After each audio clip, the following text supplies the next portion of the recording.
Hi, it's Tim Hagen from Progress Coaching and the Coaching School. I get the question all the time. So, what's the coaching school? What I want to do is give you just a brief description of what the coaching school is and how it works. And when we think about coaching and we think about coaching other people, to be blunt, I think sometimes we forget one size does not fit all. When you're coaching someone to be a better teammate or to be a leader or have a better attitude, the same techniques don't always work on the same people. Let me give you an example.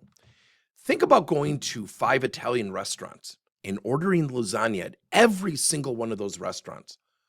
Will all 5 lasagnas taste the same? The answer is no.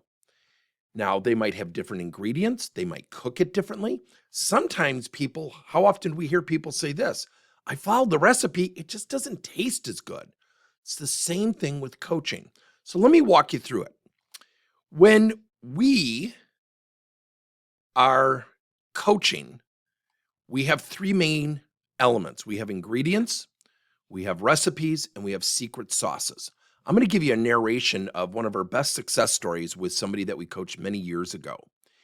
Now, when you think about ingredients, there's 2 elements of ingredients. There's coaching types, one-on-one, group, self-coaching, peer-to-peer, and so on. Then we have techniques like questions, activities, how to use feedback, assessments, action planning. Now, how do we take those ingredients, the types and the techniques, and how do we put them into a recipe that works? Now, the recipes are typically 2 to 3 different coaching types with multiple techniques. We don't recommend going beyond 3 types of coaching because it can be too much. Now, the secret sauce can be something that just resonates with the person. It could be a book. It could be maybe getting them a mentor as a partner to your coaching. There's always a secret sauce. I go back to the fundamentals. 76% of people are at their most motivated state when they're progressing. 85% of people, according to Dr. Tasha Eurich, significantly lack self-awareness from her research. And Gallup reports people engage 8 times more when we lead with the good things. We lead with the strengths that they exhibit before the constructive things. So, as we go forward, how do we use this? Let me give you a story that I think is one of my favorite stories, and it transcended a company. Now, when I say transcended a company, it transformed a company. It wasn't just because of me. I don't want to mislead. But we had a young guy who was at 71% of goal. This is well over 20 years ago. And there's a reason I always like to share this story, because once you have coaching success, it can transform an organization. He was at 71% of goal. His manager was recommending his termination in the middle of a meeting. And I thought, oh, and I got to know this guy. So, how come you're thinking about letting him go? He goes, well, he's not hitting his numbers.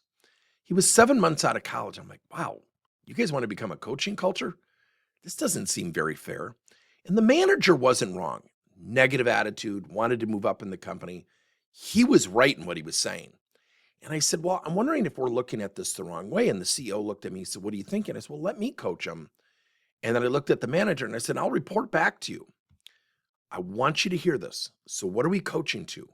Negative attitude, wants to move up in the company. He's in sales. Okay. So the coaching type that I used was one-on-one. I met with him every week. Number 2, I used peer-based coaching. I got 2 guys by the name of Eric and Matt who are also still at the same company. And I said, every time you hear him on the phone, tell him he sounds pretty good. And if you guys wouldn't mind, grab him for lunch like maybe once a month. Because what we noticed, and this is where we as leaders have to be very conscientious, what we noticed was he was a recluse. He would have lunch by himself. He wouldn't really engage. He'd sit in his cubicle, and the cubicle's very close, and he wouldn't talk to other people. And so finally, over time, what we started to realize was we had to get him to be inclusive. We had to get him to accept help. So instead of strategically giving him feedback or coaching him, we started to build up goodwill and teamwork around him. So one of the techniques that we teach is a learning project. So if I'm coaching someone, I always end the conversation with, next week, come in with 2 examples where you successfully, then I just fill in the blank specific to the area that I'm coaching. That bestows ownership on the right person, the person you're coaching, and bestows accountability on that person. They're now driving the coaching relationship. Remember, 71% of goal, sales. His learning project was my secret sauce. I said, you have to perform a random act of kindness for somebody. It can be a thank you card. It can be just simply dropping off a cup of coffee or a soda for somebody who helped you. Now, remember, I got people he doesn't know stopping by and saying, you sound pretty good on the phone. Boy, you really understand our products better. And so what I started to do is collaborate, create the facilitation of teamwork. I never tactically addressed his low sales. I never talked about his sales. I never did any sales coaching or sales training. So at about 45 to 60 days, the manager calls me and he's upset. And he actually had a reason to be upset with me. I didn't really include him as much as I should have. And looking back, that was my mistake. And he said, look, he's out in the cubicles right now serving everybody pizza. So the light bulb goes off. I'm like, oh, good. He did his learning project. The manager goes, what are you doing? This is not coaching. I said, actually, it is. I owe you an apology. I did not communicate this to you. And I said, what are you seeing out there? He said, well, he's serving pizza. Everybody's sitting there laughing and having fun. And he stopped. I said, having fun?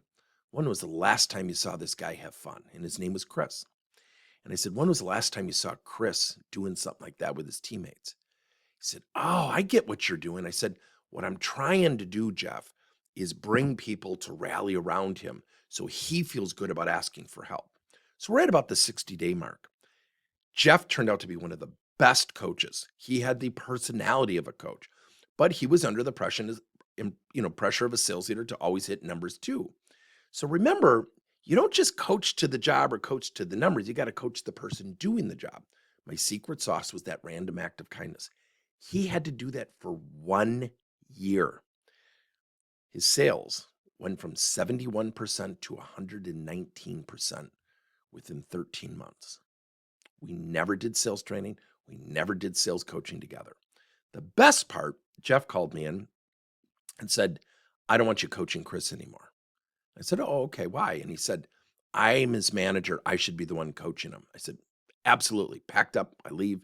My phone rings. He goes, are you mad? I go, no, man, I'm so proud of you. You should be. And I said, I'll back out. No problem. Let's just transition together with Chris and it'll be great. Here's the funny thing. I want you to hear this. When he started to hit those numbers and started winning some sales contests, guess what everybody asked for? Coaching. See, your toughest person can be your greatest trophy. So what the coaching school is about is giving you what types of coaching are the best way to coach this situation. What techniques do you need to use? How do I put that into a really well thought out coaching plan, or we say recipe?